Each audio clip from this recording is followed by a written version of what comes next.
آئیے اس تجزیے میں دیکھتے ہیں کہ کیسے اندیکھی دعائیں اور تھوڑی سی ہمدردی پوری تقدیر بدل سکتی ہے۔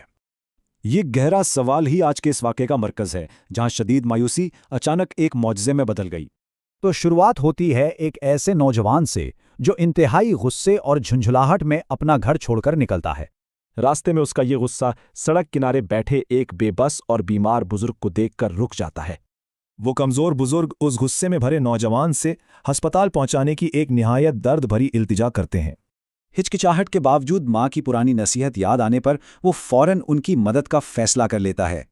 نوجوان فوراً ان بے بس بزرگ کو سہارا دے کر اپنی گاڑی میں بٹھاتا ہے اور ہسپتال لے جاتا ہے۔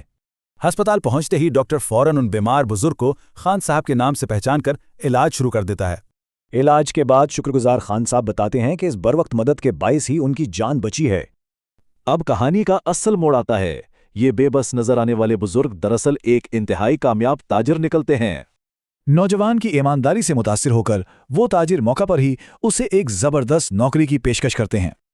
یہ واقعی ایک معجزہ تھا۔ وہ نوجوان تو خود کافی عرصے سے نوکری کے لیے در در بھٹک رہا تھا۔ غصہ اب پچھتاوے میں بدل چکا ہے۔ وہ مکمل طور پر بدلا ہوا نوجوان فوراً اپنی ماں کے پاس لوٹتا ہے۔ اسے احساس ہوا کہ ماں کی خاموش دعاؤں نے وہاں کامیابی دلائی جہاں اس کی اپنی محنت ہار گئی تھی۔ ماں مسکرا کر محبت سے جواب دیتی ہے، کیونکہ ناراضگی کے باوجود ماں کی دعائیں کبھی ختم نہیں ہوتیں۔ یہ خوبصورت روحانی حقیقت ماں کی دعا کو ایک بے حد بلند اور بالکل مقدس مقام عطا کر دیتی ہے۔